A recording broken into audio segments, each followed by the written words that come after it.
Deməli, bugün duzlu və şirin su balıqlarının osmotik təzyiqindən danışırıq. Duzlu su balıqları.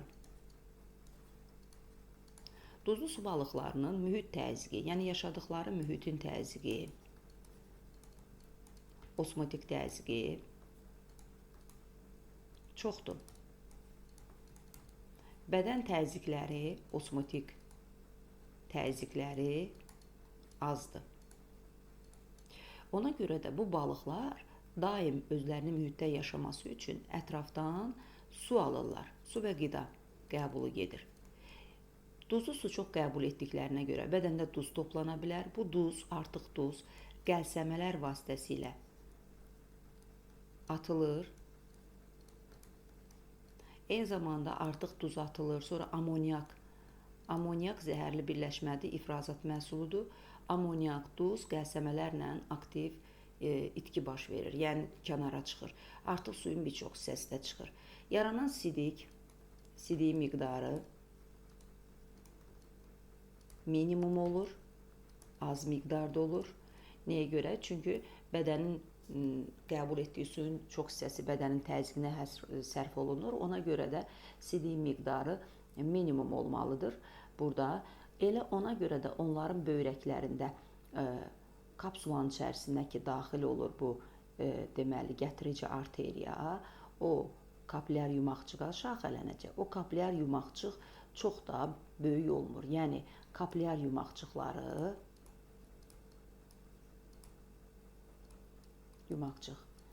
kiçik olur.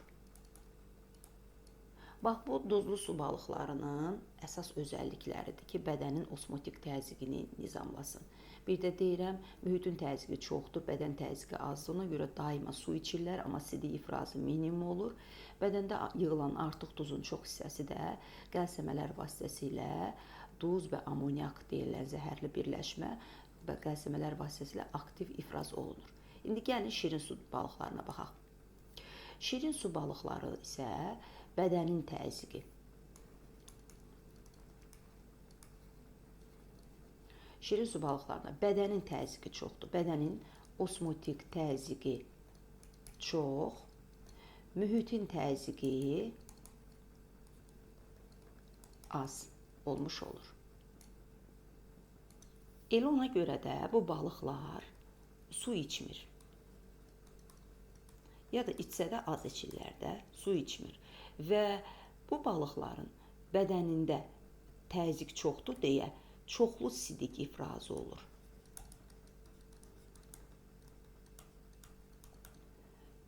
Və ona görə də onların kapsulasının içərisindəki gətirici arteriya çox böyük kapilyar yumaqçıq, yəni kapilyar yumaqçıqları böyük olur. Niyə görə? Çünki bədəndə su çoxdur və sidik əmələ gəlməlidir. Çoxlu sidik ifraz eləyəcəklər. Ona görə kapilyar yumaqçıqda süzmə prosesi çox getməlidir. Qəlsəmələrdən isə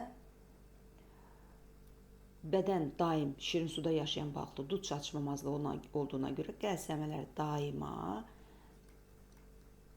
mühitdən duz alırlar aktiv yolla. Yəni özlərinə doğru alırlar. Duzu sorurlar və osmotik su qəbul edirlər də, belə deyək. Duzu aktiv yolla qəlsəmələr qəbul edir. Şirin su balıqlarında atırdı, bunlar da qəbul edir. Bax, bu da şirin su balıqlarının yaşam tərzi. Demək olar, bunlar vacib məlumatlarımızdır. Baxın, burada da görürsünüz, kapilyar yumaqçıq böyükdürsə, bu şirin su balıqlarıdır. Kapilyar yumaqçıq kiçikdirsə, bu duzlu su balıqlarıdır. Nəyə görə kiçikdir kapilyar yumaqçıq? Çünki bu balıqlar sidiyi az əmələ gətirirlər deyə süzmə prosesi də az gedir.